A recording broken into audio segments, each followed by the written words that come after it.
정말 어려운 일 중에 하나는 사람이 바뀌는 일이 아닐까 생각됩니다. 조직을 바꾸는 일은 쉽지는 않은 일이지만 불가능한 일은 아닙니다. 노력하면 조직은 바뀝니다. 시스템을 개혁하는 일 역시 어렵기는 하지만 사람의 내면을 바꾸는 일보다는 쉽습니다.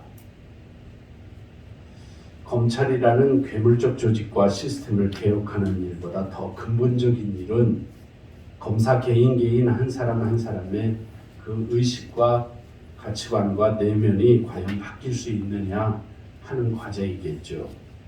정치라는 것은 우리 사회의 시스템과 조직을 바꾸어서 사회의 변화를 이끌어내는 일종의 기술이라고 할 수 있겠습니다. 그러면 저와 여러분이 하고 있는 신앙생활과 믿음생활은 무엇일까요? 그것과는 좀 다릅니다.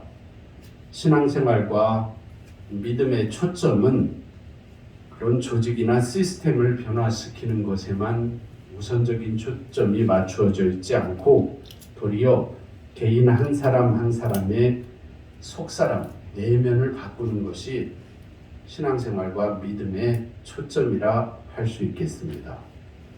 그 일이 얼마나 어렵고 힘겨운 일인지 저와 여러분은 경험적으로 알 것입니다. 신앙생활을 오래 했음에도 불구하고 우선 다른 사람이 왜 이렇게 안 변할까 하는 것보다 나 자신이 왜 이렇게 바뀌지 않을까 하는 것이 사실은 저와 여러분 모두의 공통적인 고민이 아닐까요?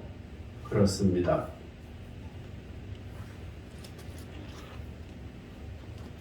정직하게 말한다면 우리 인간 스스로의 힘과 능력으로 나 자신의 내면을 바꿀 수 있다고 생각하거나 말하는 것은 거짓말이고 불가능한 일입니다. 따라서 그 사람의 내면의 변화, 특히 그 사람의 인격의 또 영의 변화의 주도권은 하나님께 있습니다.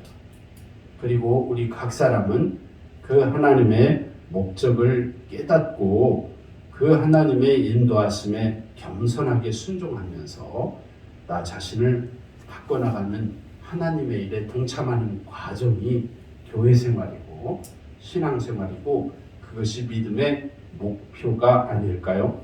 그렇습니다.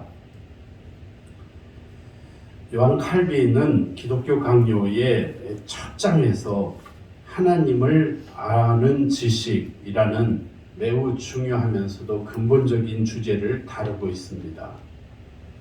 그는 참 지식의 길이라는 소제목에서 원형상, 타락한 형상, 회복된 형상으로서의 우리 인간 자신을 아는 이 세 가지 지식이 바로 창조를 아는 지식, 타락을 아는 지식, 구속의 경륜을 아는 지식이라고 가르치고 있습니다. 사람은 먼저 하나님의 얼굴을 바라보고 낮아져서 그분을 묵상함으로써 자기 자신을 면밀히 관찰하지 않고는 결코 자기 자신에 대한 순수한 지식에 이를 수 없다는 것이 존 칼빈의 역설입니다.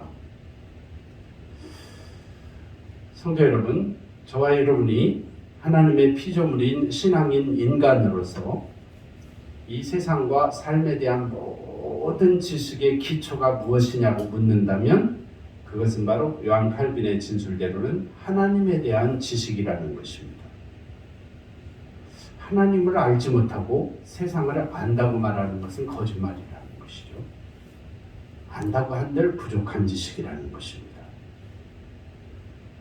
하나님께서는 사도행전 17장 28절 말씀을 통하여 우리가 그를 힘입어 살며 기동하며 존재하느니라 하신 말씀을 주셨습니다. 우리는 인간이고요. 그를 힘입어 할 때 그분은 하나님입니다. 우리 인생이 어떤 사람, 교회 다니는 사람이든 안 다니는 사람이든 인간 피조물은 창조주이신 하나님을 힘입어서만 기동하며, 기동이라는 말은 움직인다는 뜻이에요. 네? 일어서고 움직이는 거. 기동하며 살며 존재하느니라. 그러니까 우리가 존재하는 것, 저와 여러분이 일어나서 움직이는 것, 그리고 삶을 살아가는 그 모든 힘의 근저에는, 바탕에는 하나님에 대한 지식, 하나님을 힘입어서 가능하다는 것. 인간뿐이겠습니까? 자연, 우주, 만물도 마찬가지입니다.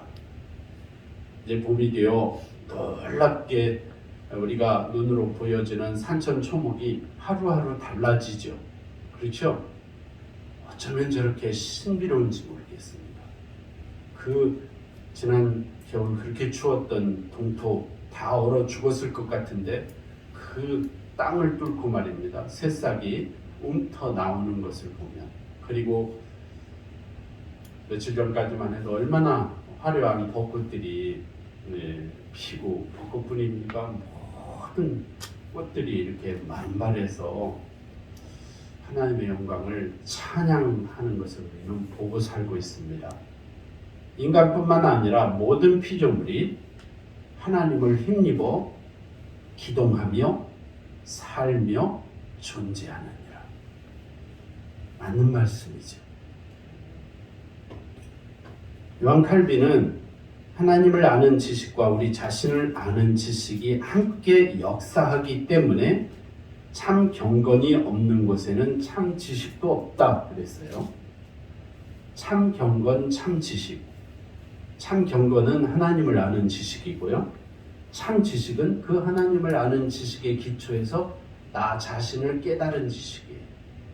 그러니까 하나님을 아는 참 지식, 참 경건이 없이는 참다운 지식이 불가능하다는 것입니다. 1장의 제4번째 절에 보면 칼빈의 기독교 강요에 알려주심으로 알미라는 제목이 있습니다. 알려주심으로 안다. 이게 무슨 뜻이냐면 이 하나님에 관한 지식은, 하나님에 관한 지식 없이는 내가 바뀌지 않고 내가 나를 깨달을 수 없는데, 이 하나님에 대한 영적인 지식은 하나님이 알려주셔야 알지 우리의 지식이나 우리의 판단이나 우리가 공부하는 노력만으로 절대 알 수 없다는 것입니다. 그래서 그 제목이 하나님께서 알려주셔야 알 수 있다. 알려주심으로 인한 알입니다. 성도 여러분, 하나님은 온 세상과 인간에게 하나님 당신을 다음과 같이 4가지 형태로 알려주신다는 것입니다. 눈부신 하나님의 영광의 극장으로, 하나님의 영광의 광채를 발휘하시는 훈장으로, 거울로서, 그림으로서 하나님 당신을 계시하신다, 보여주신다. 우리 인간은 그 하나님을 아는 지식을 기초로 하나님을 알 때에만 나 자신을 알고 이 세상을 알 수 있다는 것이죠. 하나님을 알지 못하고는 변화되지 않습니다. 호세아 6장 3절에 보면 호세아 선지자가 타락한 이스라엘을 향하여 이렇게 하나님의 말씀을 받아 외쳤습니다. 그러므로 우리가 여호와를 알자. 힘써 여호와를 알자. 그의 나타나심은 새벽 빛같이 어김없나니 비와 같이 땅을 적시는 늦은 비와 같이 우리에게 임하시리라. 아니라. 그 말씀이 있습니다. 호세아 선지자가 하나님의 말씀을 받아 타락한 이스라엘, 망해가는 이스라엘을 향하여 외친 말씀은 우리 모두 여호와를 알자. 힘써 여호와를 다시 알자. 다시 말하면 지금 이스라엘의 타락의 근본적인 출발은 여호와 하나님을 잊었기 때문이라. 믿는다고 하면서 형식적으로 제사는 드리면서 하나님을 알지 못하는 거예요. 하나님을 알아가려고 하지 않는 거예요.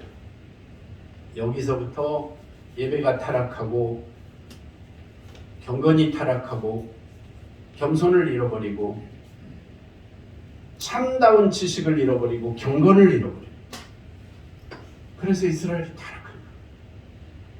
호세아 선지자를 통한 하나님의 말씀은 여호와를 알자, 힘써 여호와를 알자. 하나님이 비처럼 우리에게 임하신다. 하나님의 은혜가, 하나님의 지식, 우리를 깨닫게 하시려는 하나님의 은혜가 이른 비처럼 늦은 비처럼 우리에게 임하느니라. 하고 말씀하고 계십니다. 성도 여러분, 출애굽기라는 이 성경 말씀 우리가 지금 보고 있는데요. 이 성경 말씀에 나타나는 하나님의 목적이 뭐죠? 가깝게는 애굽에서 400년 이상 묶여 살아가던 이스라엘 백성들을 다시 예배하는 하나님의 백성으로 이끌어내시는 하나님의 일입니다. 그러한 이스라엘의 출애굽을 통하여 하나님을 모르던 열방 모든 민족에게까지 하나님께서 누구이신지를 깨닫게 해주시려는 것이 하나님의 목적입니다. 이스라엘은 이제 하나님의 백성이 되는 긴 여정을 출발했습니다. 그 시작은 그들이 섬기는 하나님의 정확한 이름을 들어야만 하는 일이었습니다. 아직은 이름밖에 모르는 믿음이어서 좌충우돌하지만 그들은 이제 매 순간 놀랍게 역사하시는 하나님의 능력을 보면서 하나님이 여호와께서 누구이신지 점점 알아가게 될 것입니다. 이게 하나님의 뜻입니다. 저와 여러분에게도 마찬가지입니다.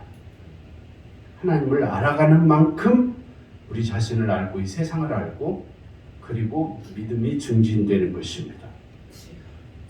출애굽기 4장에서 모세와 아론이 이스라엘 백성들에게 하나님으로부터 받은 말씀을 전했을 때만 해도 이스라엘 백성들은 막 하나님 말씀을 전하는 모세를 축복하고 그리고 그 말씀을 주신 하나님을 찬양했습니다. 그리고 기뻐하고 감사했어요. 그런데 5장으로 넘어오면 분위기가 급변합니다. 모세가 바로를 찾아간 다음부터 현실적으로 바로는 그 하나님의 말씀을 듣고 순종하기는커녕 오히려 그 말씀을 모세와 아론이 전했기 때문에 이스라엘 백성들에게 더 노역을 심하게 강화했습니다. 그래서 이스라엘 백성들의 고역이 더 심해졌고 그 일로 인하여 이스라엘이 모세와 아론을 원망하기 시작했습니다. 4장에서 5장으로 넘어오면서 분위기가 완전히 딴판이 되어버렸습니다. 이럴 경우에는 사태를 반전시킬 만한 획기적인 계기나 처방이 필요하겠죠. 정국이 어려워지니까 정권 말기에 레임덕이 밀려온다고 막 분위기가 흐트러지니까 대통령도 개각을 하지 않습니까? 그렇죠? 다 국면 전환용입니다. 국면을 좀 바꿔야 돼요. 안 하고 있다가는 망해요. 다음 선거를 장담 못 하거든요. 그래서 다 정치적인 그 의도가 있는 개각이에요. 조각을 바꾸는 거예요. 국무총리도 바꾸고 장관도 좀 몇 사람 바꾸고. 사태가 이런 상태로 계속 지속되면 하나님의 구원 계획이 도무지 성취되기는 불가능한 것처럼 보입니다. 구원의 열망이 점점 뜨거워지기는커녕 강제 노역만 심해지지 않으면 그것으로 만족할 분위기입니다. 무슨 출애굽은 출애굽이야. 노역만 없으면 돼. 하면서 이스라엘 백성들이 제자리로 혹은 거꾸로 돌아갈 태세입니다. 그런데 하나님께서는 이런 상황 속에서 모세에게 단지 말씀만 하십니다. 벼락을 쳐서 모세를 바로 왕을 깨닫게 하시는 것도 아니고 놀라운 기적을 당장에 일으키셔서 애국을 요동치게 하는 일도 아니고 하나님 말씀만 주십니다. 중요한 것은 하나님은 항상 말씀이 기준입니다. 사람들은 자기들 앞에 어떤 문제가 있을 때 어떻게 하면 이 문제가 해결될까 하고 문제를 해결할 수 있는 방법이나 기술적인 테크닉에 집중합니다. 민감하죠. 사람들은 어떻게를 생각하지만 하나님께서는 항상 하나님의 기본은 말씀을 주시는 것입니다. 그리고 그 말씀을 듣고 말씀에 순종하라는 것입니다. 사람들이 모인 곳에서는 언제나 조직이나 제도가 앞서지만 하나님에게 있어서는 사람의 변화가 목적입니다. 조직을 개편하거나 제도를 정비하는 것에서 될 일이 있기도 하지만 그러나 그것으로 모든 일이 완성되지는 않습니다. 조직이나 제도를 바꾸는 것보다 사람의 변화가 더 근본적이고 우선적이라는 사실에는 교회 또 신앙생활 역시 다를 바가 없습니다. 하나님께서 모든 상황이 다 얽히고 설킨 것 같은 지경이 되었는데도 곧바로 이적을 동원해서 문제를 해결하시기는커녕 단지 말씀만 하신 이유가 여기에 있습니다. 바로는 모세와 아론에게 물었습니다. 너희가 말하는 여호와가 누구냐? 내가 그의 목소리를 듣고 이스라엘을 보내겠느냐? 나는 여호와를 알지 못하니 이스라엘을 보내지 아니하리라. 이 5장 2절에 있는 모세와 아론의 하나님 말씀을 들은 바로의 반응이었습니다. 하나님의 목적은 바로 여기에 있습니다. 하나님 당신을 알리시는 일입니다. 하나님을 알아야 비로소 바로 믿을 수 있습니다. 굳게 믿을 수 있습니다. 바로가 말하지 않습니까? 나는 여호와를 모른다. 모르는데 내가 왜 하나님 명령에 순종해야 하느냐? 야 이놈들아, 너희들은 안다고 말하고 너희들은 하나님 말씀하셨다고 말하지만 나는 너희들이 말하는 여호와를 모른다. 여호와가 누구이기에 내가 그의 목소리를 들으라는 것이냐? 나는 들을 뜻이 없다. 그래요. 그게 정답이에요. 듣지 못하고 알지 못하면 믿지 못합니다. 그래서 지금 하나님의 목적은 뭐예요? 하나님은 당신이 누구인지를 알려주시려는 거예요. 하나님을 모르고 몸은 출애굽했지만 정신과 정체성과 인격과 그의 믿음은 여전히 출애굽이 안 돼요. 몸은 나와 있는데요. 네? 그의 믿음은 따라가지를 못해요. 그러니까 자꾸 원망하는 거예요. 상황만 좀 어려워지면 원망하는 거예요. 형편만 어려워지면 덜컥덜컥 넘어지고요. 성도 여러분, 어쩌면 저와 여러분의 인생과 신앙생활의 과정이 그런 어려움을 계속 겪고 있는 그런 형편은 아닌지 살펴보십시오. 하나님을 알아야 비로소 바로 믿을 수 있습니다. 하나님을 알아야 굳게 믿을 수 있습니다. 그러므로 하나님께서 이스라엘 백성을 애굽의 현실적인 압제로부터 자유와 해방을 주시는 이끌어내심 그것 자체도 목적이었지만 그 현실적인 목적보다 더 중요하고 근본적인 목적은 하나님 당신이 누구이신지를 강력하게 알리시는 것이 더 중요한 하나님의 목표였습니다. 하나님에 대한 무지야말로 가장 큰 어리석음입니다. 하나님에 대한 무지야말로 가장 큰 불신앙의 원인입니다. 오늘 본문 말씀 출애굽기 6장 말씀의 핵심 주제는 하나님 당신의 강력한 당신의 계시입니다. 당신을 보이시는 거예요. 나는 여호와이니라. 오늘 본문 말씀 읽으면 나는 여호와이니라 하는 말씀이 여러 번 반복돼요. 그 말씀은 무슨 뜻이에요? 내가 여호와 하나님이라는 것을 모세야 좀 알아라. 모세 너부터 알아라. 그리고 내 목적은 단순히 정치적으로 억압된 이스라엘을 출애굽시키는 것만이 목적이 아니라 그것을 하는 나의 뜻은 나 여호와가 누구인지를 모든 열방과 이 애굽 사람들에게까지 만방에 내가 여호와임을 보이리라, 나타내리라, 알게 하리라. 이게 하나님의 뜻입니다. 출애굽기의 주제는 이것입니다. 하나님의 영광을 계시하시는 것입니다. 하나님의 하나님 되심을 선포하시는 것입니다. 6장 1절 말씀을 보면 여호와께서 모세에게 이르시되 내가 바로에게 하는 일을 네가 보리라. 이렇게 말씀하셨어요. 내가 바로에게 하는 일을 너 모세가 보게 될 것이다.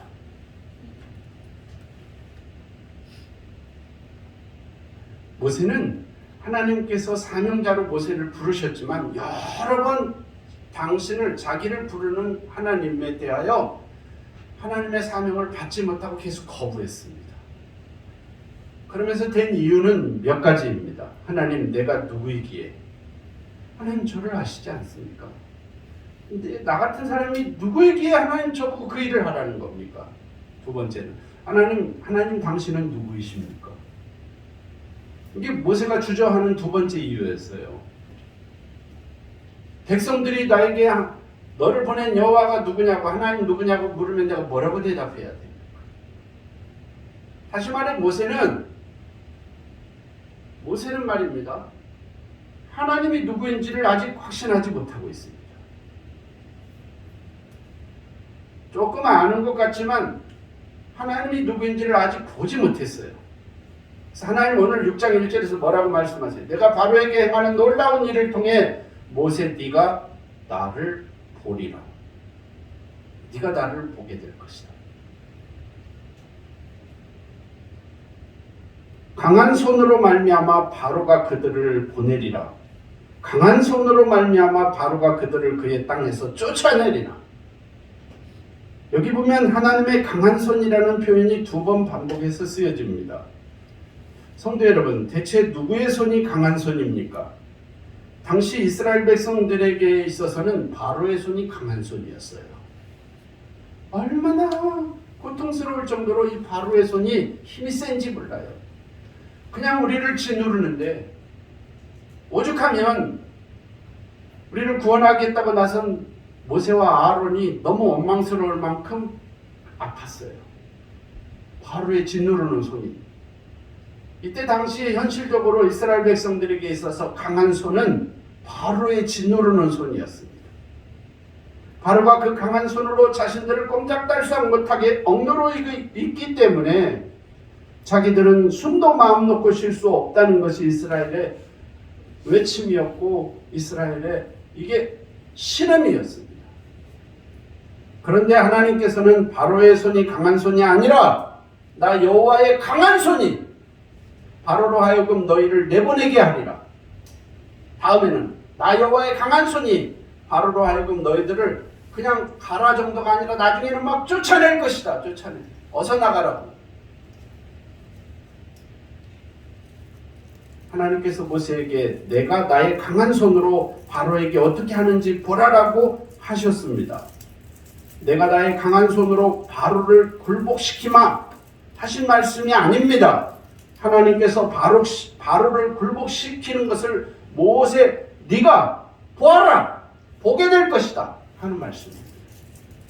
요컨대 하나님의 1차적인 관심은 바로를 굴복시키는 데 있는 것이 아니라 모세를 보게 하는 데 있습니다.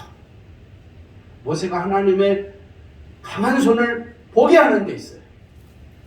하나님을 알게 하는 데 있어요. 바로와 대결하셔서 바로와 애굽을 무너뜨리시는데 하나님의 1차적인 목적이 있는 것이 아닙니다. 그 바로와 애굽 사람들까지 모든 민족과 열방이 하나님의 강한 손, 하나님의 능력과 영광을 보게 하시려는 것이 이스라엘을 출애굽시키신 하나님의 출애굽의 근본적인 목적입니다. 이어지는 2절 3절 말씀에 보면 하나님이 모세에게 말씀하여 이르시되 나는 여호와이니라 라고 말씀하십니다. 나는 여호와이니라. 3절에 내가 아브라함과 이삭과 야곱에게 전능의 하나님으로 나타났으나 나의 이름을 여호와로는 그들에게 알리지 아니하였고 이런 말씀이 있습니다. 이 2절 3절 말씀은 사실은 성서신학적으로 상당히 논란이 많은 해석하기 난해한 성경 구절이기도 합니다. 내가 지금까지는 너희 열조에게 전능의 하나님으로 나타난 적은 있지만 여호와로 나타난 적은 없다는 것이 하나님 말씀의 골격입니다. 지금까지는 여호와라는 이름으로 나타낸 적이 없지만 앞으로는 지금부터는 내가 너희 이스라엘 백성들에게 여호와로 드러나겠다. 여호와로 나를 알리겠다 하신 말씀입니다. 출애굽 시점에서 하나님은 이스라엘에게 여호와라는 하나님 당신의 이름을 알려주셨습니다. 나는 여호와니라. 이전의 족장들은 자기들의 경험으로 하나님을 불렀지만 정확한 하나님의 이름인 여호와의 의미를 몰랐습니다. 하나님이 족장들에게 주셨던 약속이 실현되기 시작하는 순간에 하나님은 당신이 누구신지를 그들에게 정확히 계시해 주고 계십니다.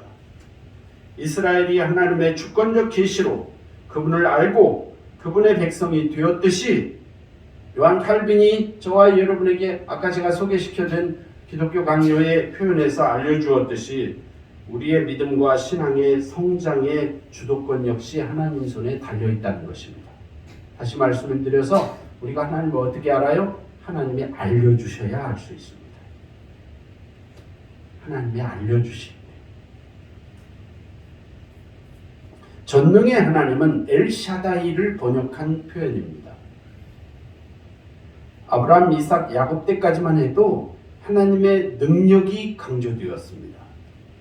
단적인 예가 하나님께서 아브라함에게 하늘의 별을 보여주시면서 저 하늘의 수많은 별들을 보아라. 내가 이 모든 것을 만들었다. 그런데 내가 너한테 네가 나이가 많다고 한들 아들 하나 있게 못할 것 같으냐? 그 아들을 통하여 열방이 하나님께 돌아오는 씨가 되게 할 것이다. 이렇게 말씀하신 거예요. 이때 하나님의 이름은 엘샤다이입니다. 전능의 하나님.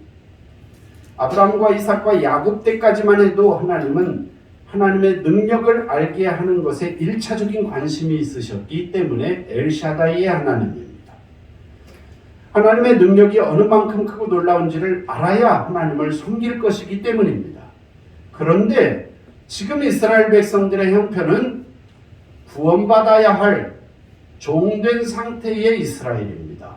이제 다른 모습의 하나님을 알려주시겠다는 것입니다.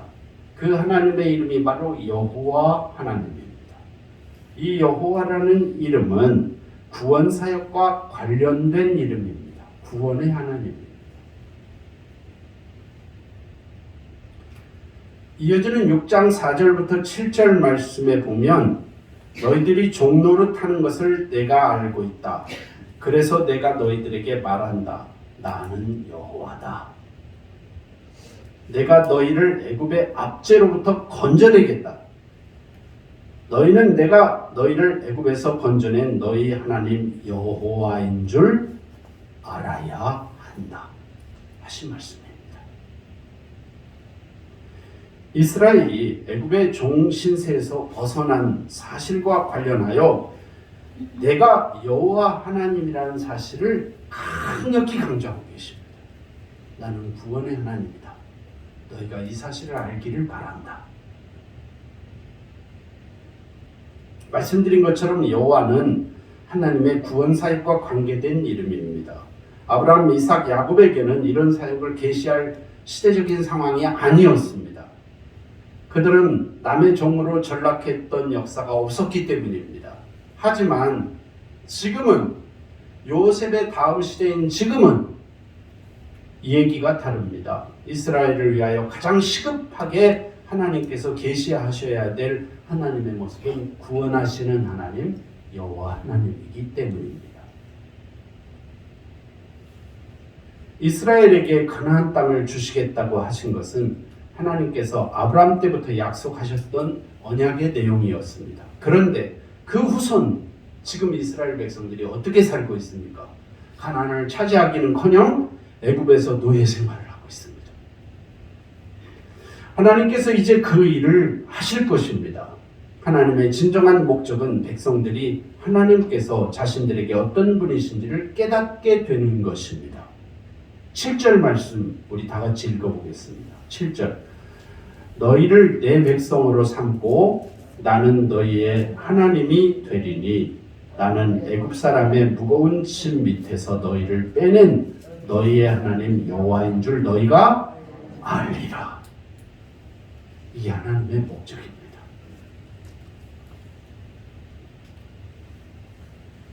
이 사실을 하나님께 이 말씀을 받아서 9절에 보면 모세가 이와 같이 이스라엘 자손에게 전하나 그들이 마음의 상함과 역사의 혹독함을 인하여 모세를 듣지 아니하였다. 이렇게 되어 있습니다. 하나님의 소명을 받은 모세가 이스라엘 백성들에게 하나님의 구원 계획을 전하고 알렸지만 그때 이스라엘은 자기들에게 그토록 반가운 소식을 전해주는 모세에게 머리를 조아리며 고맙다는 인사를 하기는커녕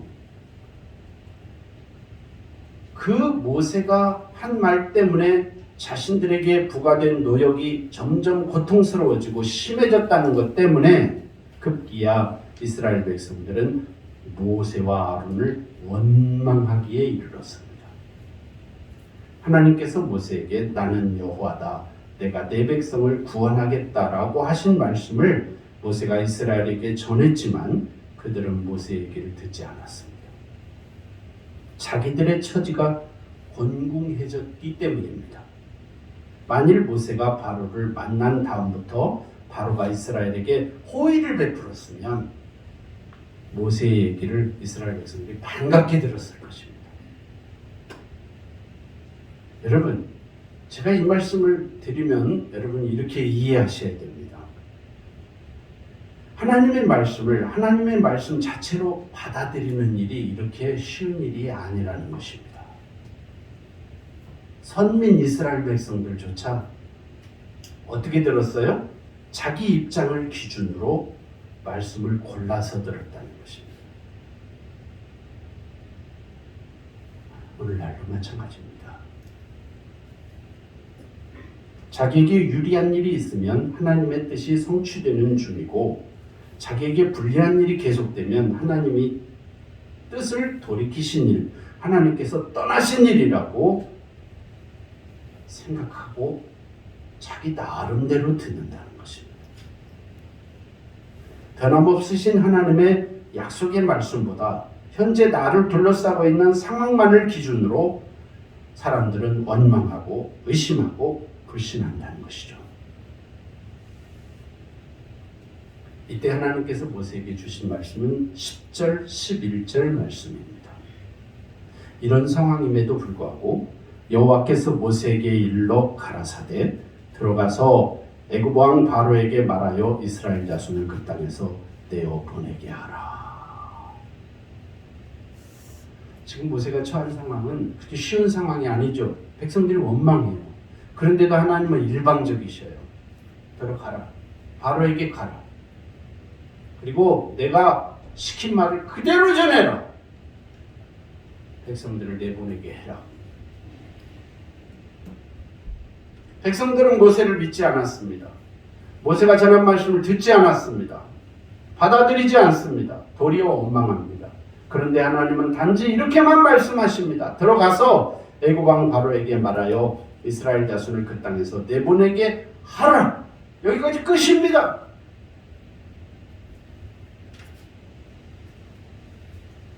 답답한 모세가 12절에 보면 이렇게 반응합니다. 모세가 여호와 앞에 고하여 가로되 이스라엘 자손도 나를 듣지 아니하였거든 바로가 어찌 들으리이까.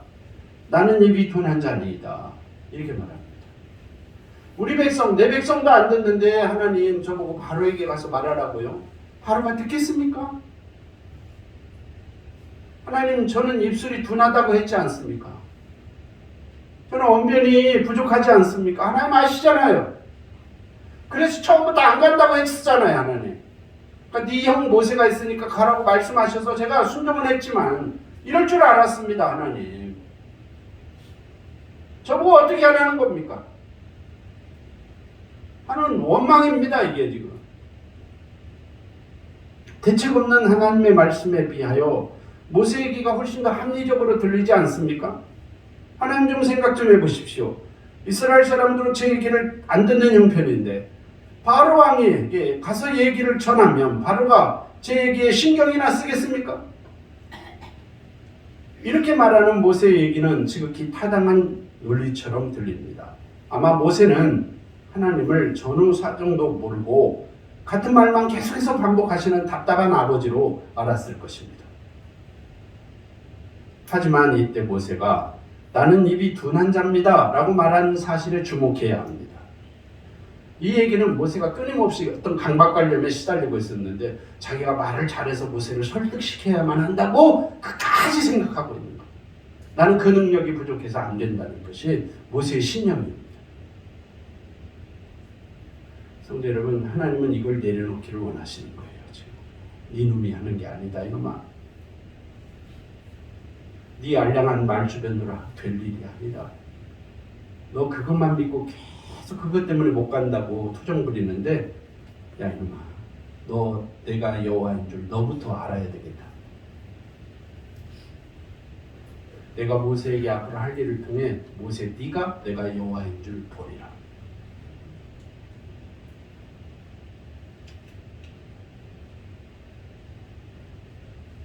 (13절) 말씀에 보면 여호와께서 모세와 아론에게 말씀하사 그들로 이스라엘 자손과 애굽 왕 바로에게 명을 전하고 이스라엘 자손을 애굽 땅에서 인도하여 내게 하시니라. 여기 갑자기 말씀이 도약을 해요. 과정을 없고 결론만 나와요. 아니 도대체 어떤 과정을 통해 이 일이 이루어졌다는 거예요? 과정이 없어요. 그렇죠? 건너뛰어요. 확 건너뛰어요. 결과만 이야기하고 있어요. 성도 여러분, 하나님의 관심은 어떤 방법으로 하느냐 하는 테크닉이나 노하우에 하나님 관심이 없으십니다. 하나님께서 말씀하셨다는 사실만으로 그 일은 이루어지는 것이 하나님의 논리입니다. 오늘 저는 한 주간 이 출애굽기 오늘 6장 1절부터 8절 내용상으로는 13절까지를 다뤘는데요. 이 말씀 설교 준비를 하면서 이 설교의 결론을 어떻게 맺을까 고민하다가 그냥 성경을 읽으면 좋겠다. 이게 제 결론입니다. 성도 여러분, 출애굽기 14장을 펴십시오. 출애굽기 14장 길지만 남은 시간 14장 전체를 1절부터 31절까지 다 같이 읽으시겠습니다. 이게 제 설교 여러분들의 결론입니다.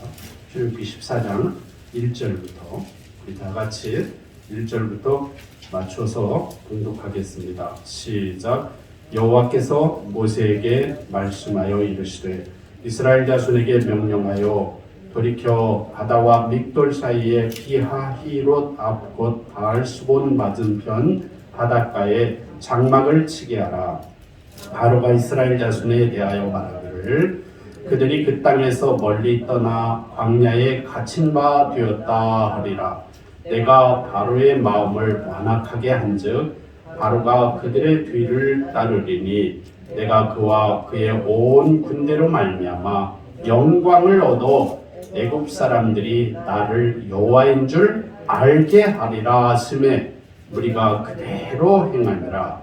그 백성이 도망한 사실이 애굽 왕에게 알려짐에 바로와 그의 신하들이 그 백성에 대하여 마음이 변하여 이르되 우리가 어찌 이같이 하여 이스라엘을 우리를 섬김에서 놓아 보내었는가 하고 바로가 곧 그의 병거를 갖추고 그의 백성을 데리고 갈새 선발된 병거 600대와 애굽의 모든 병거를 동원하니 지휘관들이 다 거느렸더라.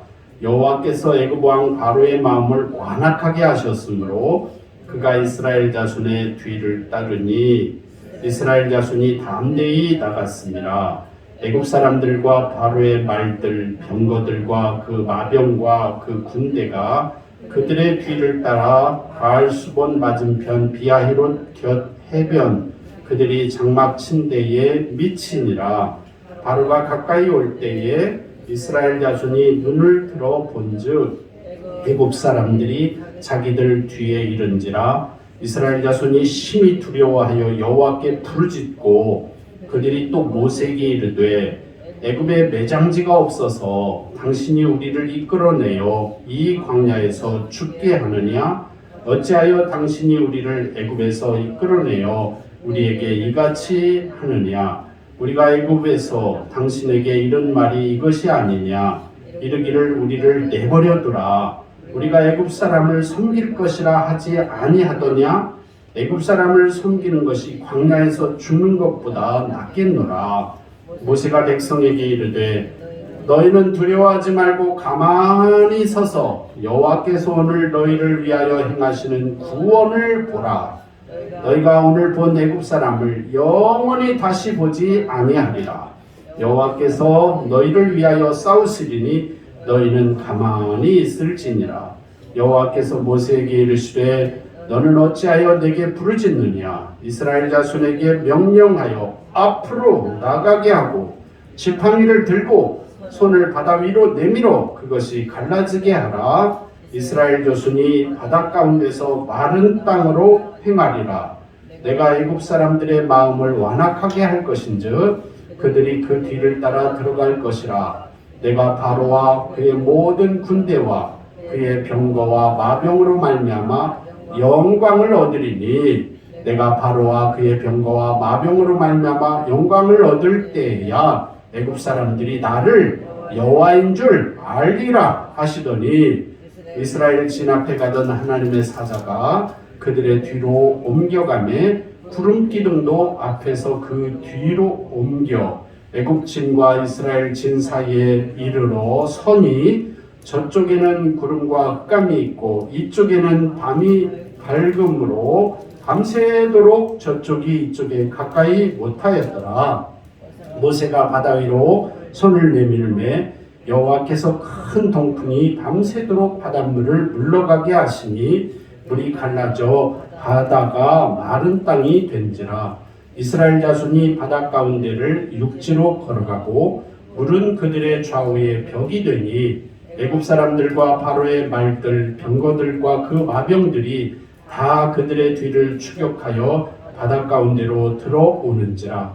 새벽에 여호와께서 불과 구름 기둥 가운데에서 애굽 군대를 보시고 애굽 군대를 어지럽게 하시며 그들의 병거 뒷바퀴를 벗겨서 달리기가 어렵게 하시니 애굽 사람들이 이르되 이스라엘 앞에서 우리가 도망하자. 여호와가 그들을 위하여 싸워 애굽 사람들을 치는도다.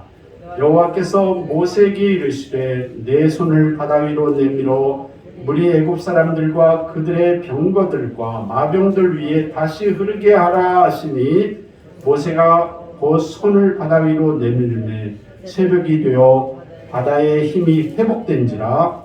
애굽 사람들이 물을 거슬러 도망하나 여호와께서 애굽 사람들을 바다 가운데 엎으시니 물이 다시 흘러 병거들과 기병들을 덮되 그들의 뒤를 따라 바다에 들어간 바로의 군대를 다 덮으니 하나도 남지 아니하였더라. 그러나 이스라엘 자손은 바다 가운데를 육지로 행하였고 물이 좌우에 벽이 되었더라. 그날에 여호와께서 이같이 이스라엘을 애굽 사람들의 손에서 구원하심에 이스라엘이 바닷가에서 애굽 사람들이 죽어 있는 것을 보았더라. 이스라엘이 여호와께서 애굽 사람들에게 행하신 그 큰 능력을 보았으므로 백성이 여호와를 경외하며 여호와와 그의 종 모세를 믿었더라.